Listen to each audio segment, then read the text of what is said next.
Good morning. I'm pleased to speak with you today about legal developments in the ongoing but certain to be unsuccessful attempt by Donald Trump and his allies to raise questions about the November election and to seek to overturn the results in his favor. And at the very outset, I would like to distinguish, if I could, between the appearance of great harm being done, and there is harm being done to the democratic process, and the actual reality of what could happen here in this election. The harm is real. There is, however, no chance whatsoever that Donald Trump can be successful in what it is that he is trying to do. We all know that democracy is a constitutional and legal process that functions in large part because we as a nation operate by a set of norms. Our elected officials operate as a set of norms. Our candidates operate under a set of norms. And all of this is defined by respect for the will of the people. And this year, we should be celebrating what election officials have done. In extraordinarily difficult circumstances in the middle of a pandemic, these election officials, assisted by thousands and thousands of volunteers who step forward to help, have created an opportunity for people to be heard in safe polling places, in mail programs put up rapidly to meet an enormous demand. In a number of ways unprecedented in the administration of our elections, these election officials, our voters, our volunteer poll workers have stepped up to make this election possible. And that's what we should be celebrating. What Donald Trump has done and is continuing to do is to denigrate and defame and deride this entire process and to allege to the American public that what they know in their hearts is not true is somehow true, and that the election that occurred on November 3rd, by which their voices was heard, was somehow illegitimate. And that's a serious, serious act of a president to do, unprecedented in presidential history. But rather than rely on my own wording, I just want to read, just to start with, before I turn to the hopeless legal position that Donald Trump is in, I want to read to you what Mitt Romney last night after 10 p.m. posted on this topic. Senator Romney of Utah, obviously a Republican, and the former party standard bearer for the presidency in 2012. He wrote, having failed to make even a plausible case of widespread fraud or conspiracy before any court of law, the president has now resorted to overt pressure on state and local officials to subvert the will of the people and overturn the election. It is difficult to imagine a worse, more undemocratic action by a sitting American president. And that is in fact true. It's hard to imagine anything worse. So it feels bad, it looks bad, and it's very, very damaging. But while the president and his allies are ripping at the fabric of the democracy in any way they can, the fabric is not tearing, it's holding firm. And so let's talk for a second about what's happening in particular with the focus in the press at the moment on the state of Michigan and what is taking place with the Trump strategy in Michigan. To understand Michigan, you have to put that particular state and what's taking place in the broader context of various challenges now over several weeks that the Trump campaign has been leveling at the electoral process. The Trump campaign and their allies have now lost a staggering 28 lawsuits in the 17 days since Election Day. And that comes on top of the 6 cases that had been dismissed that they had filed in the months previous. So from losing essentially once a month in court, they're now losing more than once a day, every 2 weeks. More than once a day, every day, for 2 weeks since the election, they have been losing cases. In Michigan alone, they have brought 6 lawsuits in state and federal court complaining, as we often hear them do, about inadequate poll observation and challengers. And I can only cite you as an example of the problems that they're facing what one chief judge of the state trial court, a Republican, said, and that is that what they were saying on that subject, the inadequacy of control against fraud in the election, was an interpretation of events that was incorrect and not credible. And when a judge informs a party that what they are saying is interpretively incorrect and not credible, it is a polite, judge-like way of saying, I don't believe what you're saying. Just yesterday, by the way, the Trump campaign voluntarily dismissed 2 suits as soon as it became clear they were going to be called into court to defend their baseless allegations, and they would have had to stand before a judge and make their case, which they knew they could not do. This is taking place all over the country. In dismissing a case in Arizona on Wednesday, a state trial judge invited the defendant's Secretary of State to recover attorney's fees from the plaintiffs making these baseless allegations. And the statute under which those attorney fees would be recovered says that the attorney fees are available when a party, like the Trump campaign or their allies, brings or defends a claim without substantial justification, or brings or defends a claim solely or primarily for delay or harassment. It's very clear how the courts are receiving what Donald Trump is trying to peddle in the state. In Pennsylvania alone, the Trump campaign and its allies have lost 13 cases. And I could walk through each and every one of them. It would take far too much time. But I will say that everybody was treated the other day to the spectacle in the lead case in Pennsylvania, in which President Trump's lead lawyer, Rudy Giuliani, showed up completely unprepared for the case, did not know which judge he was speaking to, couldn't respond to simple questions about the governing law, and made baseless allegations over an extended rant to the court. Meanwhile, elsewhere, where serious state proceedings were taking place, the state trial court judge in Allegheny County rejected a lawsuit challenging 2,349 ballots. A state trial judge in Bucks County rejected a lawsuit challenging 2,177 ballots. Time and again, you see these claims crashing to the ground. And it is not only that the Trump campaign is losing the lawsuits, they're losing their lawyers. The lead lawyer in Pennsylvania, the lead law firm in West Pennsylvania, abruptly withdrew from the principal federal lawsuit in the state. It was replaced by a lawyer who then also withdrew. And the lead law firm for the Trump campaign in Arizona withdrew some time ago. So throughout this entire period of time, while the Trump campaign is failing in court, losing their lawyers, they are also unable to stitch together any kind of substantiated or coherent claim that fraud affected the outcome of the election. And of course, in the most dramatic moment, a failure on the Trump campaign's part and on the president's part, his own Department of Homeland Security concluded that this election, this very election that he's alleging was riven with fraud, was the most secure in American history. So he promptly fired the official in his own administration who had reached that expert conclusion. We could talk about other Republicans who've stepped forward, like that brave official, to challenge the Trump version of events here. Those include the lawyers who represented George W. Bush in the fabled Florida recount case in 2000. Those lawyers have said these claims are not credible. This case is no way like their case, and Trump's legal strategy is destined to fail. So it's in that context, in the context of just the complete ignominious collapse of the Trump's legal case across all of the states where the Trump campaign and their ever-shifting body of lawyers have been active. It is in that context that it's important to understand what's taking place in Michigan. There, in that state, Joe Biden stands at a margin of victory, 154,187 votes, that is more than 14 times Donald Trump's 2016 margin, which was 10,704. All 83 counties in Michigan certified their results on time this week. And the State Board of Canvassers meets on Monday to certify the statewide results. So what is Donald Trump doing as he sees the door about to slam totally shut on his fraudulent case about fraud? You've heard about two particular strategies he might pursue. One is to try to get the state legislature involved and have the state legislature wrest the control of the election from the voters and actually produce their own slate of Trump-Pence electors to send to the United States Congress. And you've also heard about attempts on the part of the Trump campaign to delay the certification of votes in Michigan and other states.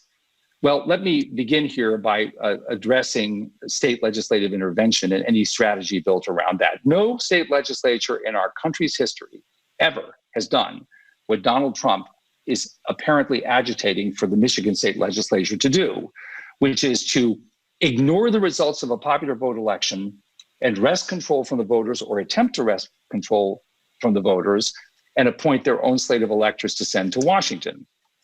Now, the reason it's never happened before is that it cannot be done. The Constitution does not permit a state legislature to do what Donald Trump wants the Michigan state legislature to do. The state legislature has already prescribed the manner in which the electors in 2020 were to be chosen, and that is through the popular vote. They cannot, after the fact, turn around and change those rules retroactively, and they can't do so for a couple of reasons.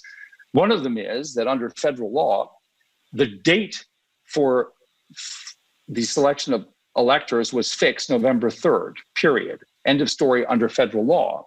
And they cannot turn around and on another date, well after that date is passed, decide to move to a different mechanism for selecting the electors from that state. The popular vote governs. That was the system in place on November 3rd, and that is the system that is going to produce the slate of Biden-Harris electors that go to Washington, D.C.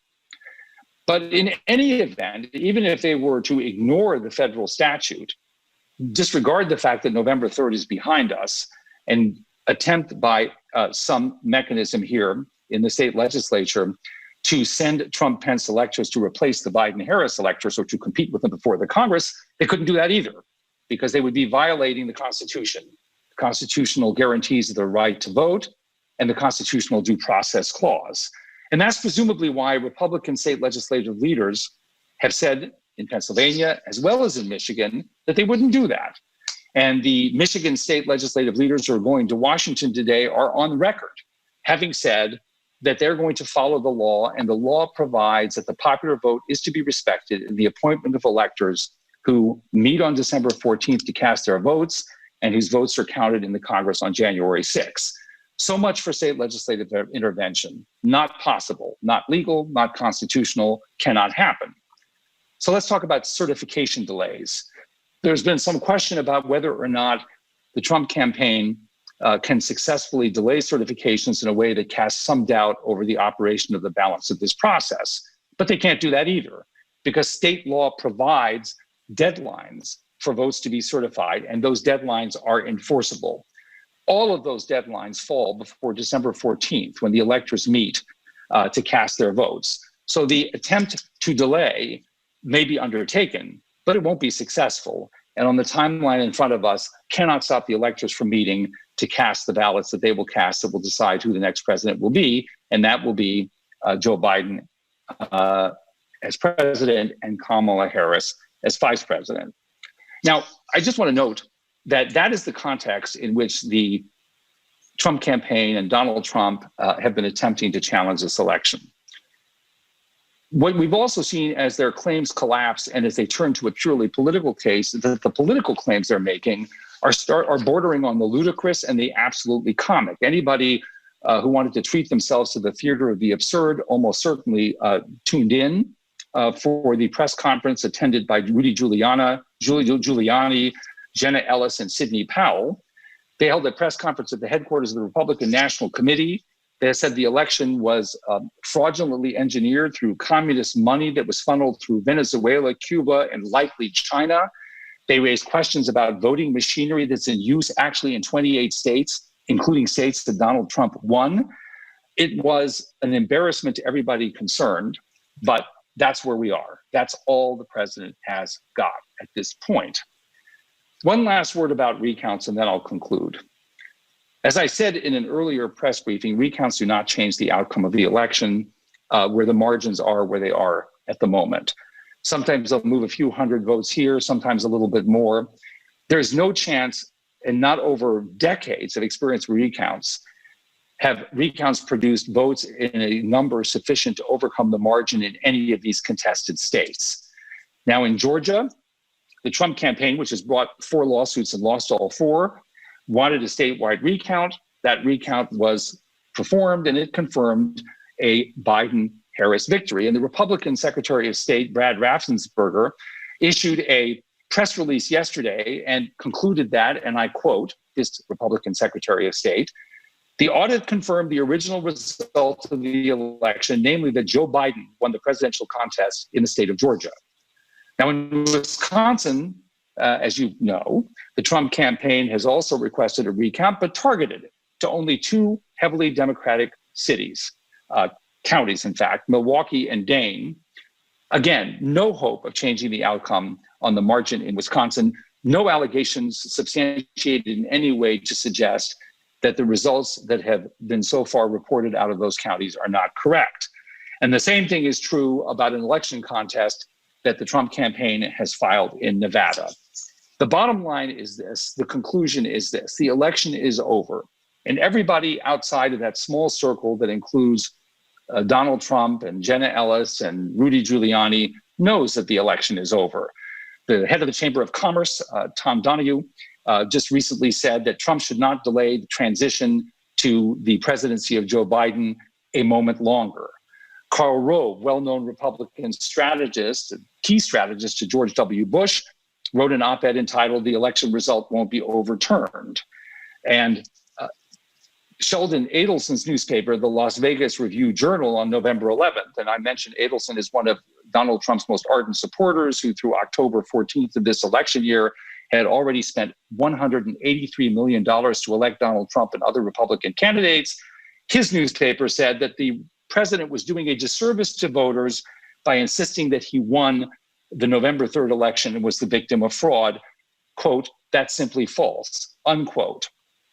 And finally, I would add, because I think it's somewhat poignant, that the New York Post, as friendly a newspaper to Donald Trump as you'll find, said on November 7 that it undermined faith in the democracy for the president to continue to push baseless conspiracies. And it advised the president, get Rudy Giuliani off TV. Well, the president has now put Giuliani back on TV. That tells you everything that you need to know.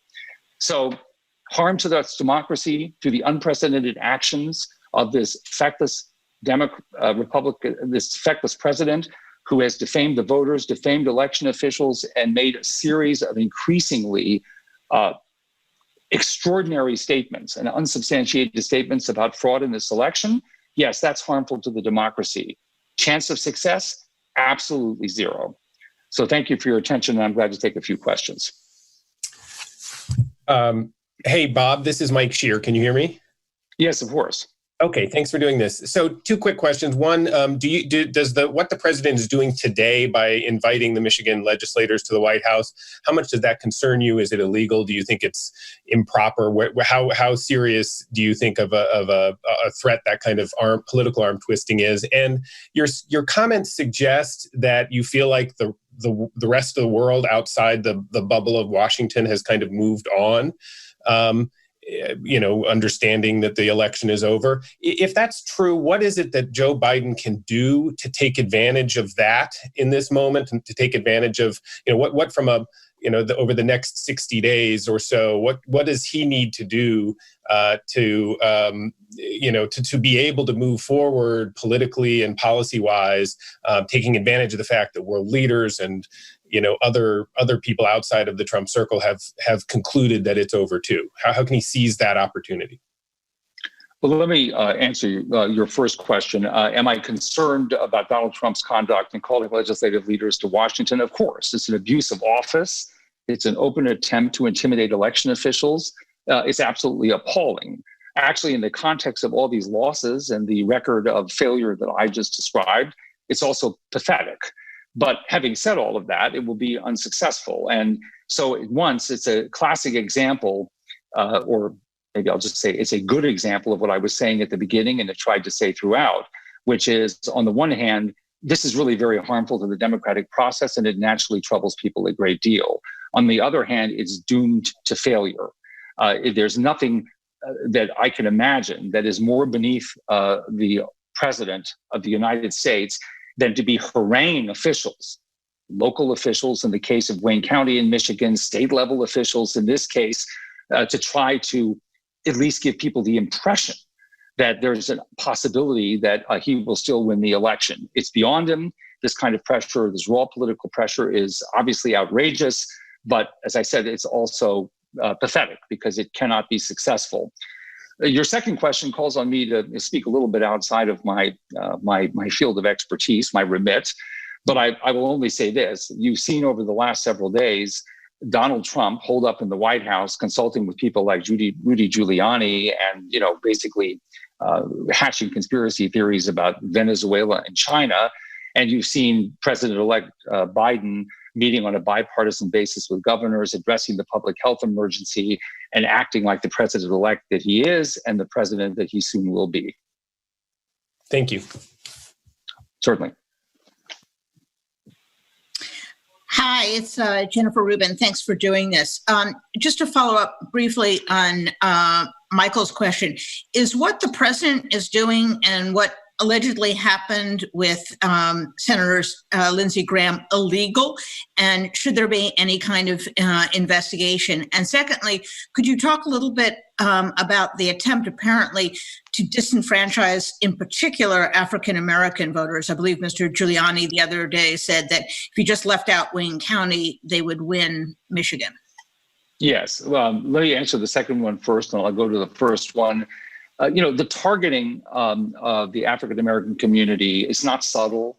It is extraordinary. I think it points up again the importance of voting rights protections that unfortunately some of which have been allowed to lapse. And that will certainly be a subject, I think, of active reform discussion in the not too distant future. I suspect that that's the case. But I think it's quite remarkable how brazen that is. And yes, it is very, very disturbing. I also think, like so much of what they've done here, it frames their effort in such a way that they're just dooming themselves. I mean, in every respect, this entire disenfranchisement exercise, whether it is cast at the entire process, whether it's directed at the entire process, or in this case, targeted in a disgraceful way, discriminatorily at African-American voters, completely undermines any legitimacy whatsoever to a candidate who might otherwise, have legitimate claims to make in a recount or arguments to raise in litigation. This is, straight out discriminatory behavior, straight out fraudulent pleadings in court, completely baseless allegations of fraud. And it's one of the reasons why I think, understanding law, judges apply the law, and I think judges do apply the law, that judges aware of what's taking place both inside and outside the courtroom are just simply rejecting this assault on the democratic process for the reason that you cited and for all the reasons that I tried to cover earlier. As to the question of Lindsey Graham and his behavior, I think people will have to sort out, at this point, what we expect from elected officials, the legal and ethical implications of what he has done here, and in particular, by the way, that he has delivered an account of what happened that was apparently incorrect, falsified, and refuted not just by the Secretary of State of Georgia, but by the people who apparently were on the call with him, certainly raises a whole host of questions about his conduct. I won't address them here today, but I think that it is pretty clear that it is conduct that is inconsistent with the obligations of the United States Senator, and others can address themselves to, I think, a whole set of other issues around how we would interpret that conduct and how it measures up to other obligations that he may have. And just to follow up, is the president's actions in apparently attempting to strong-arm the Michigan state legislators and the other day calling up the one of the Republicans on the Wayne County Board of Canvassers, is that illegal? Does that violate conspiracy laws or fraud laws or any other kind of laws? Those questions certainly have been raised about his obligations. There's certainly normative obligations that he has as the President of the United States that he's violating every day in this assault on the electoral process. There has been speculation and some discussion about whether it's worse than that and that he is transgressing against at least some interpretation of his legal obligations. I'll leave that to another day. I think what I'm focused on at the moment is having everybody understand what this is really all about. Along the way, his actions raise questions, but in sum, I think we just have to be deeply disturbed by what he is doing, while at the same time remaining mindful that he cannot succeed. Thanks very much. Certainly, thank you. Thanks for doing this call. I appreciate it. This is Dave Boucher with the Detroit Free Press. You've talked about this a little bit, but can you speak a little bit more about the Biden campaign's role on what happens if and when the Michigan State Board of Canvassers is deadlocked on Monday and they vote 2-2 and therefore don't certify the statewide results? Where do you think the campaign comes into play if and when that happens? We're confident, by the way, that by the normal operation of the Michigan legal process, this is going to get sorted out and these votes are going to be certified. And there are a variety of ways that this can happen. We'd have to assume in the first instance, we'd have to hope in the first instance, that those who have a clear-cut duty to certify the votes, a clear-cut duty to do so. And we're not going to assume at the moment that they won't. If they don't, there are legal avenues to enforce the obligation to certify these votes. One way or the other, the votes will be certified. I can assure you about that. These votes will be certified, and these electoral votes will go on a certified basis into the column for Vice President-elect Biden and Vice President-elect Harris. Great. For our last question, we're going to go to Kristen Welker.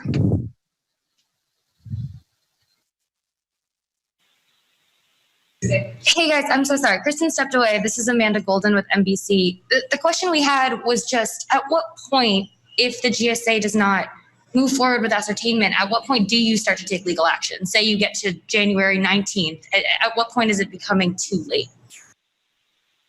As you know, the Biden-Harris transition is progressing. However, there is a legal obligation here.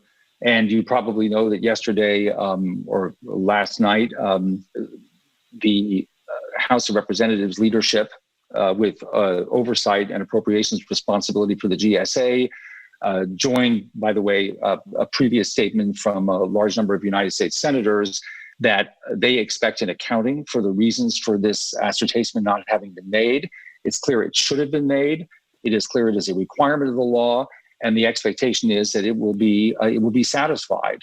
And I think it's been very clear that should, for whatever reason, this delay continue indefinitely, I mean, there are other routes. Certainly the Congress is intending to pursue one. There are others. Right now, the transition is progressing, but that is a question that is going to have to be resolved. So we'll see how that develops. I believe that was our last question. So thanks everyone for attending. That's it for today. Thank you very much.